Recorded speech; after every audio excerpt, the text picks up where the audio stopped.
Tudo bem com vocês? Como passaram essa semana, né? Semana de decisão da Copa do Brasil. Que rodada sem surpresas da Copa do Brasil, hein? Cruzeiro era favorito, venceu. Corinthians era favorito, venceu. O empate era favorito no jogo entre Vasco e Botafogo, empatou. E aí, o Bahia era favorito em cima do Fluminense e venceu. Novamente, os placares não são muito elásticos, né?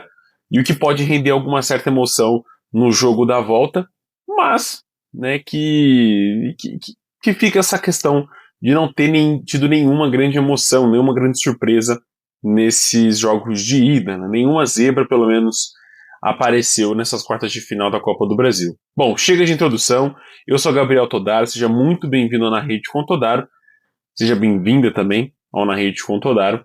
E hoje, como já adiantei, o vídeo será sobre as quartas de final da Copa do Brasil. Vamos começar então com o jogo entre Atlético Mineiro e Cruzeiro. Esse jogo aconteceu na quarta-feira, foi o primeiro jogo dessa quarta-feira de futebol, válido pelas quartas de final, lá na Arena MRV, onde o Cabuloso, né, venceu esse jogo de ida na sua casa, porque na Arena MRV, porque o Cruzeiro tem mais vitórias do que o Atlético Mineiro no seu próprio estádio, né, e vence por 2-0, e o jogo resumiu bem isso, né? O time celeste conseguiu fazer 2 gols em 14 minutos no segundo tempo, fez o primeiro aos 50, depois repetiu aos 64, e o jogo começou um pouquinho equilibrado, logo foi se tornando mais a cara do Cruzeiro, e ali, né, enfim, com gols de Fabrício, Bruno e Caio Jorge, o Cabuloso acabou fazendo uma boa vantagem no jogo de ida por 2-0. Na etapa final, né, como eu falei, o jogo começou com tudo pro lado do Cruzeiro. O Cruzeiro começou muito melhor no segundo tempo do que o Atlético, mais ligado, e com um golaço do Fabrício Bruno, esse que eu acho que talvez seja o golaço da temporada. Assim, eu cheguei na sala para ver esse gol, eu fui tomar uma água, voltei pra sala, o Fabrício Bruno tava engatilhando o chute, eu falei, vixe, vai errar. Mas fez um belíssimo gol, a bola bateu ainda na gaveta e entrou no ângulo do Everson. E aí o segundo, cara, sai de um escanteio, de uma jogada meio que trabalhada ali ou não, pelo Cruzeiro. E o segundo gol, né, esse segundo gol, o gol do Caio Jorge, pode ter decretado a classificação do Cruzeiro para a próxima fase. É uma excelente vantagem, né, para ser defendida lá no Mineirão. O Cruzeiro tem a vantagem do empate por 2 gols. O Atlético teria que vencer por 3-0 ou 2-0 para levar o 2-0 para os pênaltis, o 3-0 para classificar direto. Né, e assim, ainda tem a questão do Galo não ter conseguido reagir dentro da sua própria casa, né? Depois do segundo gol ali, a reação ficou quase nula, o Galo criou quase nada, e é um time que encontra muita dificuldade para criar jogadas, né? Óbvio que pode acontecer alguma coisa nesse jogo da volta contra o Cruzeiro no Mineirão, mas é muito difícil, é improvável, para dizer a verdade, né? Então acho que o Galo fica pelo caminho nessas quartas de final. Eu já vou passar os meus palpites, quem avança e quem fica, mas agora chegou a hora de falar do timão do Corinthians, né? O Corinthians venceu com os pés nas costas, né? Foi um jogo muito tranquilo pro Corinthians. Eu acho que o Furacão teve uma grande chance no primeiro tempo, que o Hugo fez a defesa de falta, e foi só. Depois do segundo tempo, o time até conseguiu esboçar um pouquinho de reação, mas logo no comecinho, né, aos 13 minutos do segundo tempo, o Guinegão conseguiu fazer o gol do Corinthians, uma boa jogada do Vitinho com o Mateuzinho, e depois o Guinegão acabou empurrando pro gol. E aí o Corinthians passou a se defender, né? Mas eu achava que o Corinthians poderia ter definido o jogo, a vantagem nesse primeiro jogo, ter jogado mais tranquilo no final de semana no derby contra o Palmeiras, e o jogo da volta, aí sim você pouparia alguns titulares para economizar a questão de energia. Mas entrou com tudo, né, não conseguiu fazer os gols, e vai jogar na Neoquímica Arena com esse 1-0 no placar. 1-0 ainda que o Corinthians tem que dar graças a Deus e apertar a mão do Wilton Pereira Sampaio, porque além de o time ter recuado e ter chamado o Furacão para o seu campo de defesa, acabou ainda saindo esse gol de empate do Atlético Paranaense, que na minha opinião foi muito mal anulado. Não há possibilidade do Viveiros, ao cair ali, ter colocado a mão intencionalmente na bola. Primeiro ponto, ele está caindo, está de costas para o lance, ele não está vendo que nenhum jogador do Atlético Paranaense está chegando na jogada. E outra, se você olha o vídeo, ele em nenhum momento ele consegue, tem tempo hábil para olhar, para levantar a cabeça, para calcular milimetricamente como ele vai colocar a mão na bola e empurrar a bola para o outro companheiro chutar e depois o outro jogador do Atlético ainda chegar com o carrinho. Então, para mim, cara, o gol foi muito mal anulado. Foi uma mão completamente acidental. É aquele acaso que acaba dando certo. Não foi uma mão intencional e não foi uma mão que interferiu no lance. A bola sobra, realmente, para o jogador do Atlético Paranaense e ele acaba chutando no gol. E depois um terceiro jogador acaba empurrando a bola para o gol do Hugo Souza. Na minha visão, um gol muito mal anulado. O Wilton não aplicou a regra, que significa que se a mão acidental for do jogador, que o gol deve ser anulado por mão acidental apenas se essa mão acidental for do jogador que fez o gol. Isso não aconteceu.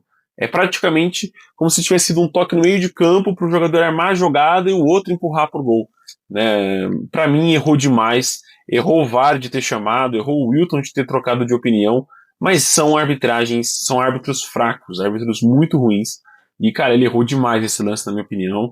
É um erro, assim, para se colocar no manual e voltar o Wilton Pereira Sampaio. Mas assim, né, cara, é o árbitro FIFA, né? É impressionante.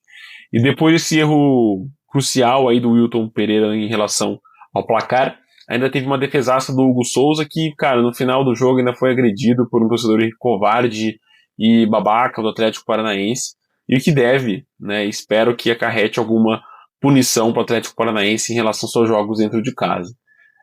Que já está sendo punido pela vida, né? Depois do pacto ano passado para ficar na Série A, vem jogando muito mal na Série B, correndo riscos sérios de cair para a Série C, e até agora não engrenou nem na Copa do Brasil, porque os jogos que fez contra o São Paulo também não foram tudo isso.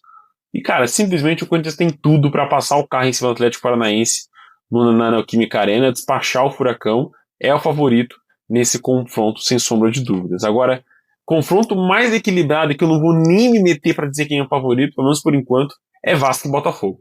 O Botafogo começou melhor um pouco o primeiro tempo, conseguiu até fazer o gol antes dos 10 minutos, mas 9 minutos depois o Vasco conseguiu empatar com o Jair, né, o Botafogo fez o gol com o Arthur Cabral, depois o Jair conseguiu empatar 9 minutinhos depois, e o que colocou um pouquinho ali o Vasco melhor na partida, né? O Vasco conseguiu ficar melhor depois do gol de empate, criou mais jogadas, mas desperdiçou a chance de conseguir fazer um resultado mais agradável nesse jogo de ida e jogar mais tranquilo na volta do Newton Santos. Vai ser um confronto aberto, eu acho que o Botafogo tem um pouco mais de chance por jogar dentro de casa, mas é um confronto assim, que você não pode esperar muita coisa. Os dois times estão vindo de críticas, muitas críticas nessa temporada, então é um clássico carioca nivelado por baixo, obviamente, e que pode render ali uma surpresa,